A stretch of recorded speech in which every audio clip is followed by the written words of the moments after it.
بسم اللہ الرحمن الرحیم۔ پروگرام الکلام میں آپ تمام حضرات کو خوش آمدید۔ کل ہم نے تعوذ اور تسمیہ اس پہ تفصیل سے روشنی ڈالی تھی۔ آج ہم باقاعدہ طور پر قرآن مجید کا آغاز کر رہے ہیں، یعنی سورۃ الفاتحہ۔ سورۃ الفاتحہ کو فاتحہ اس لیے کہتے ہیں کہ اس سے قرآن مجید کا آغاز ہو رہا ہے۔ ایسا نہیں ہے کہ یہ نزولی ترتیب میں پہلی سورت ہے، نہیں، بلکہ یہ رسول اللہ صلی اللہ علیہ وسلم نے اس سورت کو قرآن مجید کے شروع میں، یعنی اسے پہلی سورت کے طور پر رکھوایا، آپ نے اس کو رکھا۔ فاتحہ سے مراد یہی ہے کہ قرآن کا افتتاح، قرآن کی ابتدا سورۃ الفاتحہ سے ہو رہی ہے۔ فاتحہ اس سورت کا نام ہے، اگرچہ اور بھی اس سورت کے نام ہیں کہ جیسے ام الکتاب، یعنی کتاب کی بنیاد، کتاب کی ماں۔ اس سورت کو اس لیے کہا گیا ہے کہ جو آگے 113 سورتوں میں آ رہا ہے اسے خلاصتاً اس صورت میں بیان کر دیا گیا ہے۔ یعنی اگر ہم اس صورت کے مضامین کو دیکھیں گے تو اس سے ہمیں خود اندازہ ہو جائے گا کہ جو کچھ بھی آگے اللہ سبحانہ و تعالیٰ نے بیان فرمانا ہے اس کو یہاں پر بیان اس طریقے سے کر دیا گیا کہ تاکہ ہم توجہ کے ساتھ اور ذمہ داری کے ساتھ اور شوق اور ذوق کے ساتھ ہم آگے بڑھتے چلے جائیں اور جستجو کے ساتھ قرآن مجید کو سمجھتے اور پڑھتے چلے جائیں۔ سورۃ الفاتحہ کا آغاز ہوتا ہے الحمدللہ رب العالمین، یعنی حمد اللہ کے لیے، اللہ جو رب العالمین ہے۔ رب العالمین یعنی تمام جہانوں کا رب، اب نہیں، یعنی اب باپ کو کہتے ہیں، اور یہ لفظ دوسرے مذاہب میں اللہ کے لیے، خدا کے لیے استعمال ہوتا ہے، لیکن قرآن مجید میں یہ لفظ نہیں استعمال ہوا۔ اللہ سبحانہ و تعالیٰ کی ذات کو رب کہا گیا ہے۔ رب در حقیقت اس ذات کو کہتے ہیں جو ہر چیز کو کمال تک پہنچانے والی ہے، یعنی نقطہ آغاز سے نقطہ انجام تک، نقطہ کمال تک، نقطہ انتہا تک جو ذات پہنچانے والی ہے اس کو عربی زبان میں رب کہتے ہیں۔ یہاں پہ اللہ سبحانہ و تعالیٰ کی کسی اور صفت کا بیان نہیں ہوا، اس لیے کہ جو صفت ربوبیت ہے اس میں ساری صفات اللہ کی آ جاتی ہیں۔ اللہ پرورش کرنے والا ہے، جیسے قرآن پاک بیان کرتا ہے کہ کیف تکفرون باللہ وکنتم امواتا، کہ کیسے تم اللہ کا انکار کر سکتے ہو حالانکہ تم مردہ تھے، یعنی تم عدم میں تھے، تو پھر فاحیاکم، اس نے پھر تمہیں زندہ کیا، تمہیں زندگی دی، یعنی وہ تمہیں ایگزسٹنس میں لایا۔ ثم یمیتکم، پھر وہ تمہیں مارے گا، ثم یحییکم، پھر وہ تمہیں زندگی دے گا، ثم الیہ ترجعون، پھر تم اسی کی طرف لوٹائے جاؤ گے۔ تو لہٰذا عدم سے وجود میں، وجود سے پھر موت کی طرف، پھر موت سے زندگی کی طرف، پھر اس کے بعد اللہ کا اٹھانا، بندوں کو اپنی بارگاہ میں لانا، یہ رب ہی ہے جو یہ سب کچھ کرتا ہے۔ اب ناظرین کرام، تھوڑا سا اس نقطے پہ، اس بات پہ آپ غور کیجئے۔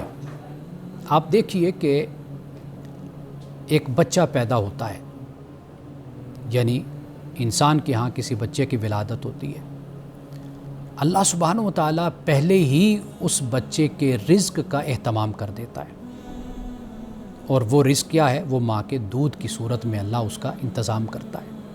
اب یہ جو ماں کا دودھ ہے، آپ دیکھیے کہ اس بچے کا جو سٹمک ہے، اس کا جو معدہ ہے، وہ کوئی اور خوراک نہیں لے سکتا، نہ وہ کوئی چپاتی کھا سکتا ہے، نہ وہ گوشت کھا سکتا ہے، نہ سبزی کھا سکتا ہے، وہ کچھ نہیں کھا سکتا۔ اللہ سبحانہ و تعالیٰ نے اس کی پیدائش سے ہی اس کے لیے اس کی خوراک کا انتظام کر دیا۔ آپ ذرا سوچئے کہ اگر یہ انتظام نہ ہو تو وہ بچہ زندہ کیسے رہے گا؟ باہر کی چیز تو وہ کھا نہیں سکتا۔ آج آپ کو اگر جو دودھ ملتا ہے مارکیٹ میں، اب آپ اس دودھ کا فارمولہ بھی دیکھیں گے نا، تو وہ ماں کے دودھ سے لے کر وہ فارمولہ اس کو بنایا گیا ہے۔ یعنی جو بچے کی جسمانی صورت ہے، جو اس کا سٹومک ہے، اس کا معدہ ہے، وہ کیا برداشت کر سکتا ہے، کیا ہضم کر سکتا ہے، ڈائجسٹ کر سکتا ہے، اس کے مطابق اللہ تعالیٰ نے ماں کے دودھ کو بنایا، اور پھر اسی فارمولے کو لے کر آگے میڈیکل سائنس نے کام کیا۔ جب ہم رب کہتے ہیں تو رب کا مطلب یہی ہے کہ جیسے وہ بچہ بڑا ہوا، پھر اس کے مطابق پھر اللہ تعالیٰ نے اس کو وہ خوراک مہیا کر دی، پھر اس سے بڑا ہوا، پھر اس کے مطابق جو اس کی ضرورت ہے وہ اس کو مہیا کی گئی۔ صرف جسمانی ضرورت نہیں بلکہ روحانی ضرورت بھی، اس کا بھی انتظام اللہ سبحانہ و تعالیٰ نے کافی شافی کر دیا۔ یعنی اس طرح کر دیا کہ آپ دیکھیے کہ اللہ نے انبیاء و رسول کو بھیجا، انسان کو عقل و فطرت سے نوازا، خیر و شر کا شعور دیا، اس میں کوئی کمی نہیں چھوڑی۔ جس طرح اللہ نے انسان کے لیے اس زمین پر اس کی جسمانی پرورش کے لیے رزق کی کوئی کمی نہیں چھوڑی، خوراک اور غلے کی، اسی طرح اللہ سبحانہ و تعالیٰ نے انسان کی روحانی اور اخلاقی تربیت کے لیے بھی کوئی کسر نہیں چھوڑی، اس ضرورت کو بھی بھرپور طریقے سے پورا کر دیا۔ تو اللہ سبحانہ و تعالیٰ یہ جو کچھ بھی کرتا ہے یہ اپنی صفت ربوبیت کے تحت کرتا ہے۔ تو لہٰذا ہم جب رب کی بات کرتے ہیں تو اس سے مراد یہی لیتے ہیں کہ رب وہ ہوتا ہے جو ہر چیز کو اس کے کمال تک پہنچاتا ہے۔ قرآن مجید میں کئی مقام پر یہ جو پہلی آیت ہے یہ بیان ہوئی ہے۔ یعنی آپ دیکھیے کہ جو جنتی ہوں گے ان کا نعرہ، ان کا پکارنا وہ بھی یہی ہوگا، جسے قرآن پاک نے بیان کیا کہ وآخر دعواہم فیہا سبحانک اللہم، کہ ان کی پکار، ان کا اعلان جنت میں کیا ہوگا کہ اے اللہ تیری ذات پاک ہے، وتحیتہم فیہا سلام، اور ان کے لیے جو آداب ہوں گے، جو تحیہ ہوگا وہ کیا ہوگا، وہ سلام ہوگا۔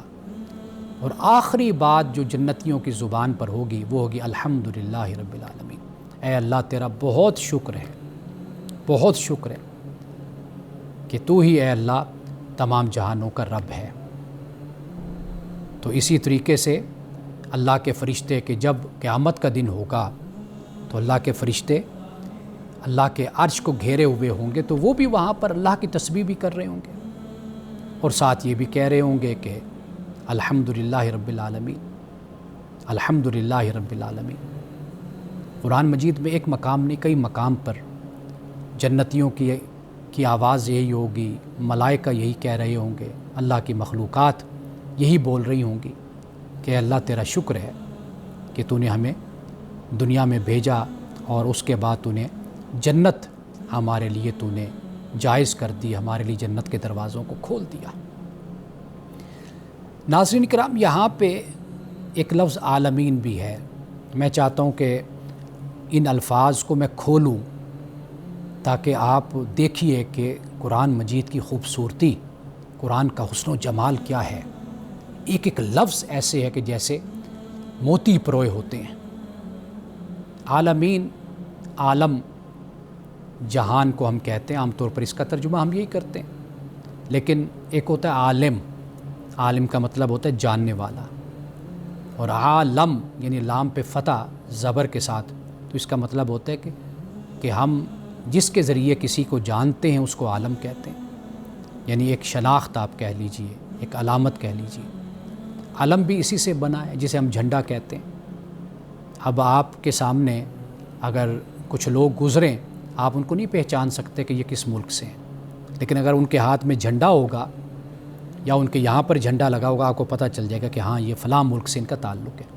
جیسے کھلاڑی گراؤنڈ میں بھاگ رہے ہوتے ہیں اپنے اپنے ملک کا جھنڈا لے کر، آپ دیکھیے کہ اگر چہرے دیکھیں گے تو آپ کو فرق نہیں معلوم ہوگا کہ یہ کس ملک کا ہے، لیکن آپ ان کے ہاتھ میں جھنڈا دیکھتے تو آپ کو پتہ چل جاتا ہے یہ پاکستان کی ٹیم ہے، یہ فلاں ملک کی ٹیم ہے، یہ فلاں ملک کی ٹیم ہے، تو جھنڈے سے اندازہ ہوتا ہے۔ تو علم اسی لیے اس کو علم کہتے ہیں۔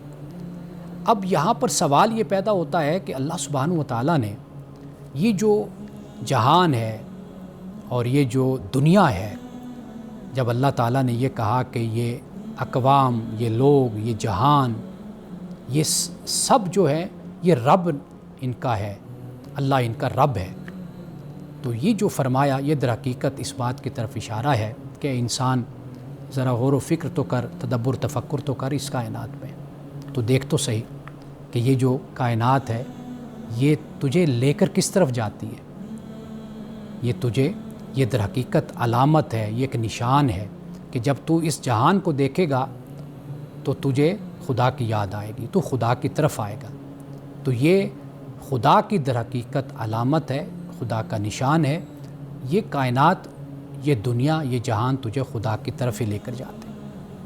آپ اس جہان کو ہی دیکھ لیجئے، اس کی تاریخ کو دیکھ لیجئے، اس زمین پر رہنے والے انسانوں کو دیکھ لیجئے، مختلف رنگوں کے، مختلف نسلوں کے، مختلف ذاتوں کے، مختلف مذاہب کے، مختلف ملکوں کے لوگ ہیں۔ یہ جو تنوع پایا جاتا ہے، جو ورائٹی پائی جاتی ہے، یہ در حقیقت خدا کی ذات ہی پر یہ ایک علامت، ایک نشان ہے۔ تو لہٰذا فرمایا الحمدللہ رب العالمین کہ شکر، مکمل جو شکر ہے وہ کس کا ادا کرنا ہے؟ وہ اللہ کا ادا کرنا ہے۔ اللہ کون ہے؟ فرمایا کہ وہ رب العالمین ہے، تمام جہانوں کا رب ہے، رحمان رحیم ہے۔ رحمان رحیم پہ ہم بات کر چکے، جب بسم اللہ الرحمن الرحیم پر گفتگو ہوئی تو میں نے بتایا کہ رحمان رحیم کا مطلب کیا ہے۔ اس کے بعد فرمایا مالک یوم الدین۔ یہاں سے ہم تفسیر کا آغاز ایک وقفے کے بعد کرتے ہیں۔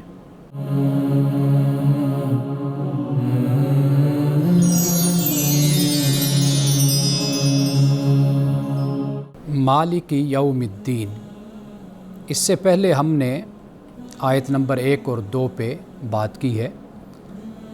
آیت نمبر 3 میں 3 لفظ استعمال ہوئے ہیں، ایک مالک، ایک یوم اور ایک دین۔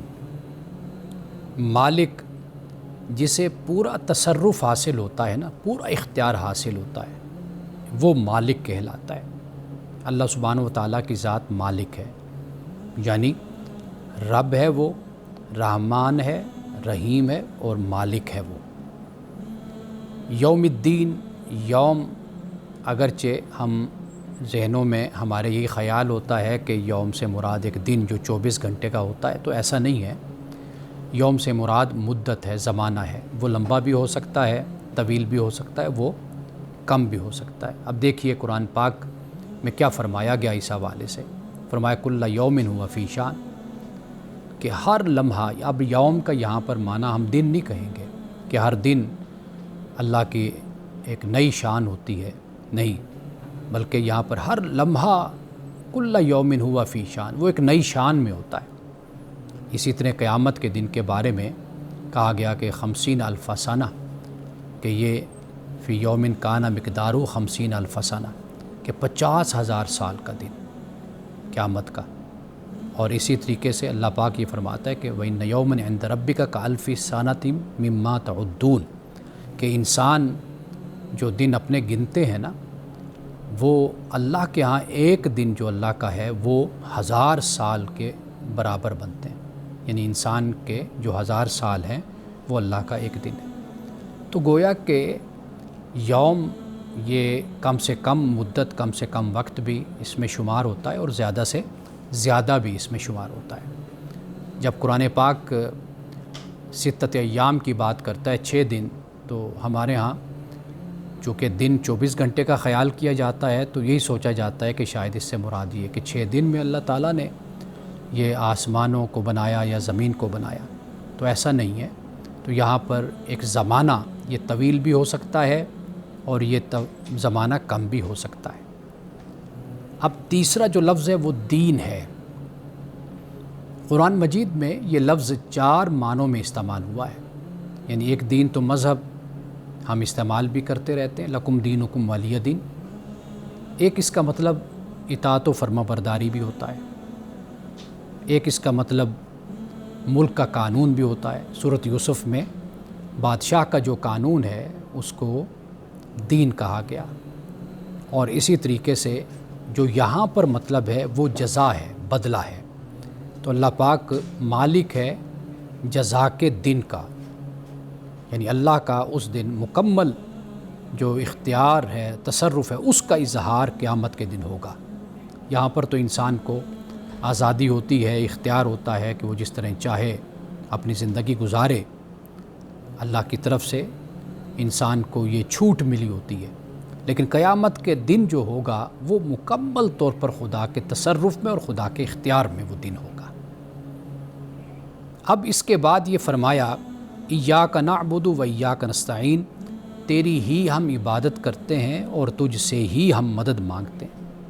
اب یہاں پر حصر ہے، یعنی اگر یوں کہا جاتا نعبدو کا ہم تیری عبادت کرتے ہیں، نستعینو کا اور ہم تجھ سے مدد مانگتے ہیں، لیکن اس میں وہ تاکید، وہ یقین اور وہ اصرار نہ ہوتا کہ جو ایاک نعبد کہنے سے ہے۔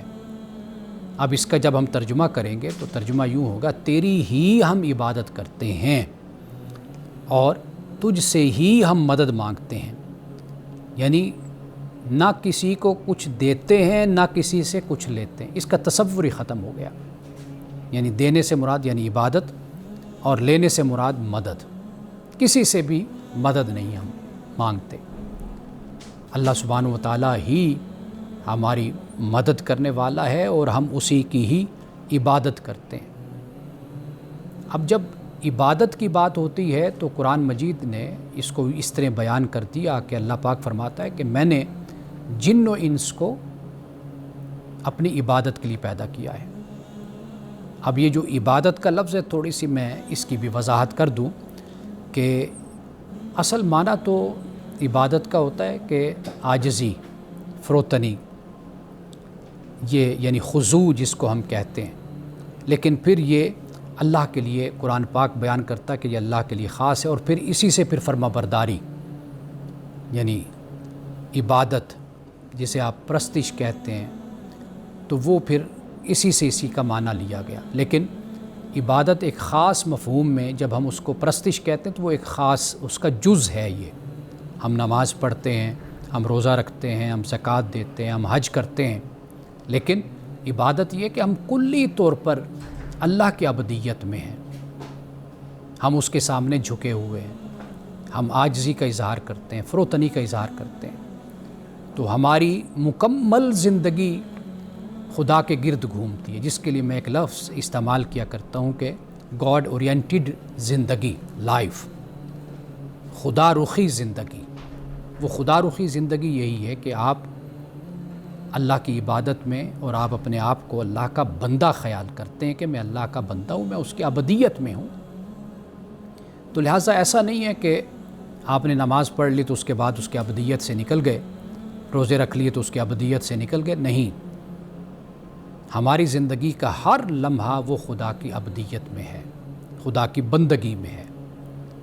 یعنی اس سے یہ تصور بھی واضح ہو گیا کہ دین صرف یہ نہیں ہے کہ آپ چند کوئی رسوم رواج ادا کر لیتے ہیں، کچھ کام ایسے کر لیتے ہیں، کچھ اعمال و افعال سر انجام دے لیتے تو آپ کہتے ہیں میں نے دین کا تقاضا پورا کر دیا، نہیں، بلکہ دین آپ کی پوری زندگی کا نام ہے۔ آپ اپنی ساری زندگی کو خدا کی اطاعت اور فرمانبرداری میں گزارتے ہیں تو یہی دین ہے اور یہی عبودیت ہے۔ یعنی تجارت کیا، سیاست کیا، آپ کی معاشرت کیا، آپ کی معیشت کیا، انفرادی زندگی کیا، اجتماعی زندگی کیا، ہر حوالے سے آپ خدا سے رہنمائی لیتے ہیں، تو یہ در حقیقت عبودیت اس کو کہتے ہیں۔ اب اس کے بعد فرمایا اہدنا الصراط المستقیم، کہ ہمیں سیدھی راہ دکھا یا ہمیں سیدھی راہ پہ چلا، دونوں مطلب اس کے کیے جاتے ہیں، اس لیے کہ ہدایت کا ایک مطلب ہوتا ہے اراۃ الطریق، راستہ دکھانا، ایک مطلب ہوتا ہے ایصال المطلوب، مقصد تک، منزل تک پہنچانا، دونوں اس کے مطلب ہیں۔ اللہ سبحانہ و تعالیٰ راستہ بھی انسان کو دکھاتا ہے اور پھر منزل بھی انسان کو اس تک پہنچاتا ہے اور سارے طریقے بتاتا ہے۔ یعنی جہاں پر ہم قرآن پاک میں آیت کا لفظ پڑھتے ہیں وہاں پر بینہ کا لفظ بھی پڑھتے ہیں، بینات من الہدا، تو بینہ کا مطلب یہی ہے۔ یعنی جب اللہ یہ فرماتا ہے کہ یہ سیدھی راہ ہے، سوال پیدا ہوا کہ مولا یہ سیدھی راہ کیوں ہوئی؟ اس کی وجہ کیا ہے، اس کا سبب کیا ہے، اس پر دلیل کیا ہے؟ تو وہ بینات من الہدا، پھر اللہ تعالیٰ ہدایت پر پھر دلائل بھی دیتا ہے، پھر اس پر ایویڈنسز بھی دیتا ہے کہ یہ راستہ جو میں کہہ رہا ہوں کہ یہ سیدھا راستہ ہے، تو یہ سیدھا راستہ کیوں ہے؟ اس لیے کہ یہ تمہاری کامیابی کا راستہ ہے، تمہاری فلاح کا راستہ ہے، یہ وہ منزل کا راستہ ہے جو تمہیں خدا تک پہنچاتا ہے، اس کی رضا تک پہنچاتا ہے۔ تو لہٰذا ہدایت کو اس طرح انسانوں کے لیے بیان کیا گیا۔ یہاں پہ یہ بھی میں وضاحت کرتا چلوں، ایک ہدایت ہوتی ہے جس کو فطری ہدایت کہتے ہیں۔ اللہ سبحانہ و تعالیٰ نے وہ ہدایت انسانوں کو بھی دی، وہ جانوروں کو بھی دی، سب کے لیے وہ ہدایت ہے کیونکہ وہ سب کا رب ہے۔ دوسری ہدایت کا درجہ ہے جو انبیاء کے ذریعے سے خدا دیتا ہے، جیسے قرآن ہمیں عطا کیا گیا تو یہ بھی ہدایت ہے، ایک روشنی ہے، ایک رہنمائی ہے۔ تیسری ہدایت ہوتی جسے ہم توفیق کہتے ہیں، قرآن پاک نے اس کو بھی بیان کیا ہے کہ جو لوگ ایمان لاتے ہیں اللہ ان کو ہدایت دیتا ہے، مزید ہدایت دیتا ہے۔ تو وہ مزید ہدایت کیا؟ والذین اہتدوا زادہم ہدی، کہ جو ہدایت پر چلتے ہیں اللہ ان کی ہدایت میں اضافہ کرتے ہیں۔ یہاں پر ہدایت سے مراد توفیق ہے، اللہ توفیق دیتا ہے اپنے بندوں کو۔ یعنی مثال کے طور پر آپ ایک اچھا کام کرتے ہیں، فرض ہے، آپ نے وہ ادا کیا، یعنی مثال کے طور پر آپ نماز کو لے لیجیے، آپ نے نماز پڑھی، یہ تو فرض ہے، آپ نے ادا کی، یہ بھی ہدایت ہے۔ لیکن مزید جو توفیق ملتی ہے کہ پھر انسان سنتیں پڑھتا ہے، نفل پڑھتا ہے، تہجد پڑھتا ہے، یہ پھر اس کی توفیق کے ساتھ ہوتا ہے۔ اسی طرح زکوٰۃ فرض ہے، لیکن آپ زکوٰۃ کے علاوہ بھی انفاق کرتے ہیں، صدقات و خیرات کرتے ہیں، یہ اس کی توفیق ہوتی ہے۔ اسی طرح روزے ہیں، آپ فرض روزے ادا کرتے ہیں، فرض روزوں کے علاوہ بھی آپ روزے ادا کرتے ہیں، تو یہ کیا ہے؟ یہ اس کی توفیق ہے۔ تو آپ نفلی روزے بھی رکھتے ہیں، آپ سنت کے مطابق بھی رکھتے ہیں، رسول اللہ صلی اللہ علیہ وسلم نے روزے رکھے تو آپ بھی روزے رکھتے ہیں، تو یہ پھر اس کی نیکی میں اضافہ، زیادتی، یہ در حقیقت اللہ سبحانہ و تعالیٰ کی توفیق ہوتی ہے۔ اس کو بھی قرآن مجید نے ہدایت کہا ہے۔ تو ناظرین کرام، یہاں پر ہدایت سے مراد صرف یہ نہیں ہے کہ یہ کہا کہ مجھے سیدھی راہ پر چلا دے یا مجھے سیدھی راہ دکھا دے، یہاں پر فقط اتنی بات نہیں کہی گئی، اس میں بہت کچھ موجود ہے۔ اس پہ مزید بات کرتے ہیں ایک وقفہ کے بعد۔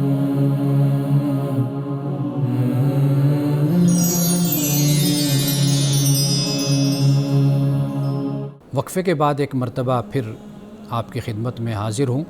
ہم بات کر رہے ہیں سورۃ الفاتحہ کی آیت نمبر اہدنا الصراط المستقیم، آیت نمبر 6۔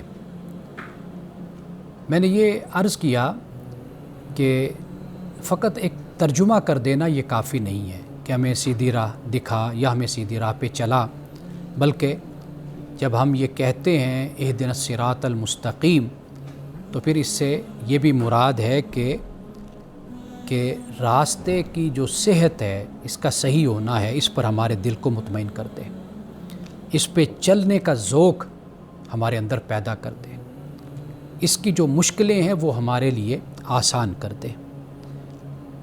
اس پہ چلانے کے بعد دوسری جو پگڈنڈیاں ہیں ان پر بھٹکنے سے، ان پر چلنے سے تو ہمیں محفوظ کر لے۔ تو لہٰذا فقط ترجمہ نہیں بلکہ اس کی گہرائی میں جائیے تو یہ حلاوت اور یہ مٹھاس نصیب ہوتی ہے کہ اللہ سبحانہ و تعالیٰ سے فقط ہم سیدھی راہ نہیں مانگ رہے، بلکہ اس سیدھی راہ پر دل کا مطمئن ہونا اور مشکلات کے باوجود بھی اسی پر چلنا، اور پھر جو پگڈنڈیاں ہیں، چھوٹے چھوٹے راستے ہیں، ان کی طرف بھٹکنے سے بچانا خود کو، اللہ سے یہ دعا کرنا، یہ در حقیقت اس میں موجود ہے۔ اہدنا الصراط المستقیم۔ قرآن مجید کے 2 مقام میں آپ کے سامنے رکھتا ہوں۔ اللہ پاک فرماتے ہیں وَأَنِ اعْبُدُونِي هَٰذَا صِرَاطٌ مُسْتَقِيمٌ، میری عبادت کرو، یہ سیدھی راہ ہے۔ ایک جگہ تو یہ فرمایا کہ هَٰذَا صِرَاطٌ عَلَيَّ مُسْتَقِيمٌ، یہ سیدھی راہ جو ہے دکھانا، یہ سیدھی راہ مجھ پر اللہ پاک کہتے ہیں لازم ہے۔ جیسے کتب علی نفس الرحمہ، اللہ پاک فرماتے ہیں نا کہ مجھ پر رحمت یہ فرض ہے، میں نے اپنے اوپر رحمت کو فرض کر لیا۔ یہاں پر اللہ پاک یہ فرماتے ہیں ھذا صراط علیہ مستقیم، سیدھی راہ مجھ پر فرض ہے، یعنی میں تمہیں دکھاؤں، میں تمہیں بتاؤں۔ اب اس کے بعد فرمایا صراط الذین انعمت علیہم، اب یہ سیدھی راہ کن لوگوں کی راہ ہوتی ہے؟ تو فرمایا کہ ان لوگوں کی راہ جن پر تو نے انعام کیا، یعنی بندہ جب اللہ سے دعا کرتا ہے، سوال کرتا ہے، مانگتا ہے کہ مجھے سیدھی راہ دکھا یا مجھے سیدھی راہ پہ چلا، تو سیدھی راہ کن کی؟ جن پر تو نے انعام کیا۔ اب یہ انعام یافتہ کون ہے؟ سورۃ النساء میں اس کو بیان کیا گیا، اور جو لوگ اللہ رسول کی اطاعت کرتے ہیں ان کو یہ خوشخبری بھی دے دی گئی ہے۔ وہ کون ہے؟ فرمایا کہ فاولئک مع الذین انعم اللہ علیہم من النبیین والصدیقین والشہداء والصالحین۔ یہ 4 گروہ ہیں، نبیین کا، صدیقین کا، شہداء کا، صالحین کا۔ فرمایا کہ جو اللہ اور اس کے رسول کی اطاعت کرے گا تو اللہ اسے انعام یافتہ لوگوں کی رفاقت عطا کرے گا، ان کا ساتھ عطا کرے گا۔ ان میں پہلے انبیاء ہیں۔ اسی طرح سورۃ مریم میں فرمایا اولئک الذین انعم اللہ علیہم من النبیین والصدیقین علیہم من النبیین من ذریۃ آدم۔ ایک تو ذریت آدم سے ہو گئے پیغمبر، وممن حملنا مع نوح، حضرت نوح علیہ السلام کے ساتھ کشتی میں جو سوار ہوئے، اور ذریت ابراہیم اور اسرائیل سے مراد حضرت یعقوب علیہ السلام۔ تو فرمایا کہ یہ بھی انعام یافتہ ہیں۔ تو لہٰذا مومن جب اللہ سے دعا کرتا ہے سیدھی راہ کی، تو پھر سیدھی راہ کن کی؟ کہ جن پر تو نے انعام کیا، اور غیر المغضوب علیہم ولا الضالین، ان کی راہ نہیں جن پر تیرا غضب ہوا اور جو گمراہ ہوئے۔ اب غضب ہوا اور گمراہ ہوئے، اب یہ 2 کون سی قومیں ہیں، یہ 2 کون سے لوگ ہیں؟ قرآن مجید میں پھر اس کی وضاحت کی گئی۔ اور یہ جب مومن اللہ تعالیٰ سے دعا کرتا ہے، یعنی سورۃ الفاتحہ کا ایک نام دعا بھی ہے نا، جب یہ پڑھتا ہے، دعا کرتا ہے، نماز میں اس کی تلاوت کرتا ہے، یہ لازمی ہے نماز میں اس کی تلاوت کی جانی چاہیے، اس کے بغیر نماز نہیں ہوتی، یا نماز ناقص ہوتی ہے، نامکمل ہے نماز۔ تو لہٰذا یہ ایک دعا ہے کہ جو اللہ کی بارگاہ میں ہم کرتے ہیں، تو اللہ سے یہی دعا کرتے ہیں، اللہ ہمیں انعام یافتہ لوگوں پر چلا، جو تیرے پسندیدہ ہیں، تیرے اچھے ہیں، جن کو تو پسند فرماتا ہے، جو تیرے مقربین ہیں، جنہوں نے اپنی زندگی تیری یاد میں گزاری ہے، تیری رضا میں بسر کی ہے، تو مولا ان کے راستے پر ہمیں تو چلا، جن کو تو نے دنیا اور آخرت میں نوازا ہے، بڑے بڑے مرتبے ان کو تو آخرت میں عطا کرے گا، ان کے راستے پر چلا۔ اور جو مغضوب اور ضال ہیں، جن پر تیرا غضب ہوا اور تیرا غصہ جن پر اترا، اور جو گمراہ ہو گئے، تو مولا تو ان کے راستے سے اور ان کے طریقے سے ہمیں تو محفوظ فرما۔ قرآن مجید آگے پھر اس کی پوری وضاحت کرتا ہے۔ تو آخری بات میں اس حوالے سے یہ عرض کروں گا کہ اس دعا کے پڑھنے کے بعد مومن سے جو تقاضا ہوتا ہے وہ یہ تقاضا ہوتا ہے کہ جب تو اللہ سے سیدھی راہ مانگتا ہے اور انعام یافتہ لوگوں کا راستہ مانگتا ہے، تو پھر ان کے راستے پر تو چل کے بھی دکھا۔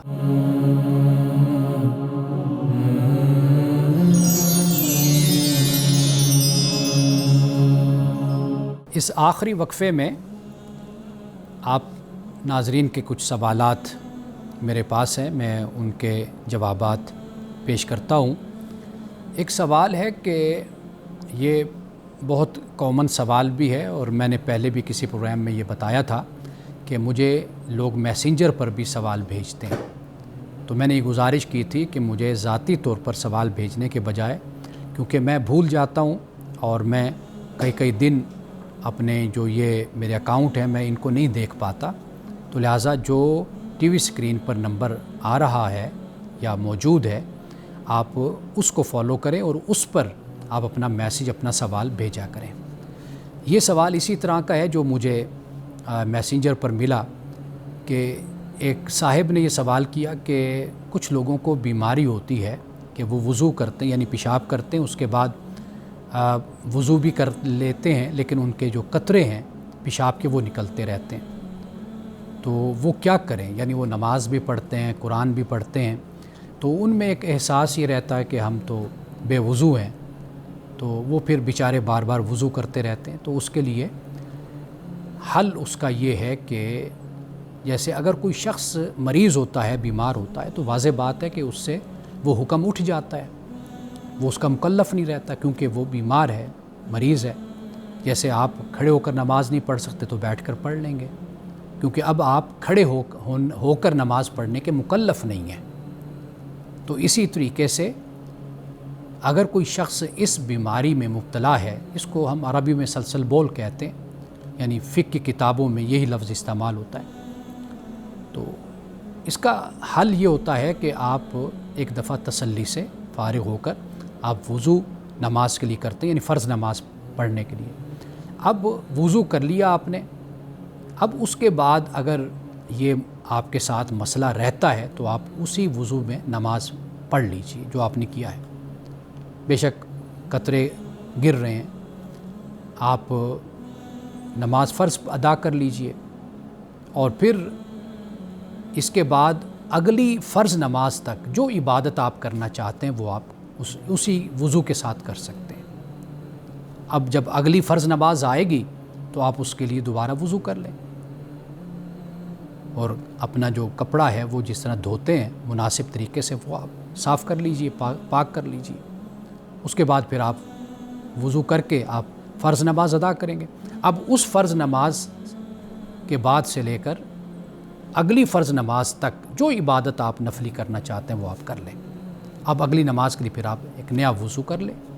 تو لہٰذا آپ چونکہ مریض ہیں، بیمار ہیں، تو لہٰذا وہ آپ سے حکم پھر اٹھ جاتا ہے کہ جو عام طور پر حکم ہر مسلمان پر لاگو ہوتا ہے۔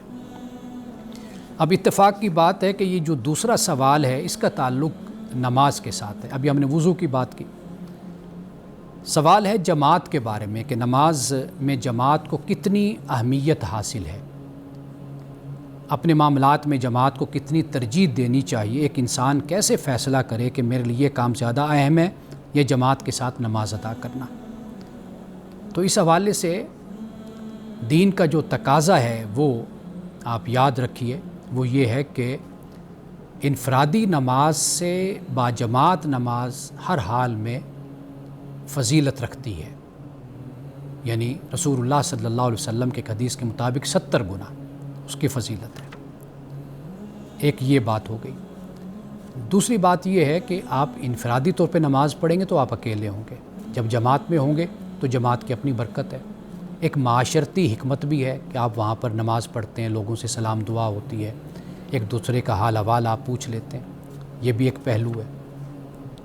اور اگر کوئی مجبوری نہ ہو، فراغت ہے ہر لحاظ سے بندہ، تو پھر اس کو چاہیے کہ وہ ضرور جماعت کا اہتمام کرے۔ اگر مصروف بھی ہے تو کوشش یہی کی جانی چاہیے کہ انسان جماعت کے ساتھ ہی نماز کو ادا کرے۔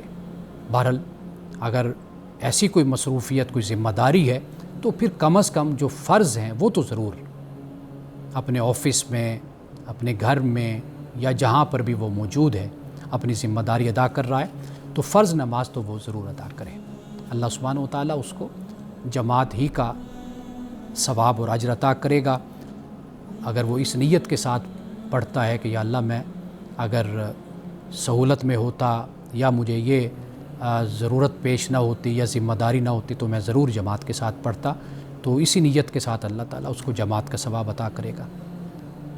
اب ایک سوال یہ ہے کہ آج کل نماز کے سطر کے بارے میں بہت سوال یعنی یہ پوچھا جاتا ہے، خاص طور پر والدین ایک مشکل میں ہوتے ہیں کہ اولاد ان سے اس طرح کے سوال بہت کرتی ہے کہ عام حالات میں نکر یا بنیان پہن کر نماز ادا کرتے ہیں، تو سوال یہ ہے کہ بھئی سطر کتنا ہے، تو کیا اس میں نماز ہو جاتی ہے یا نہیں ہوتی۔ دیکھیے سطر تو مرد کا یہی ہے کہ ناف سے لے کر اس کے گھٹنوں تک یہ اس کا سطر ہے، باقی انسان کے پاس کپڑے ہیں، آسانی ہے، سہولت ہے، تو بے شک وہ کپڑے پہن کر اچھے طریقے سے نماز کو ادا کرے۔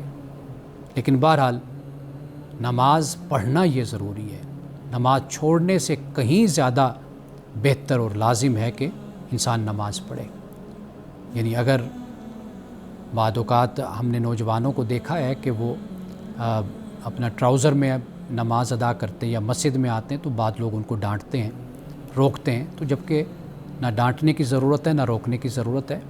یہ بھی بہت بڑی توفیق کی بات ہے کہ وہ مسجد میں آ گئے نوجوان ہیں، کتنے نوجوان ہیں کہ جو نہیں آتے، تو لہٰذا حکمت کے تحت ہی ان کو تعلیم دی جانی چاہیے۔ تو نماز اگر ناف سے گھٹنوں تک اگر کور ہے اور بنیان پہنی ہوئی تو نماز ہو جائے گی، اللہ قبول فرمائے گا۔ لیکن یہ ہے کہ اگر بہتر طریقے سے انسان اہتمام کر لے تو اس کا اجر اور ثواب پھر بڑھ جاتا ہے۔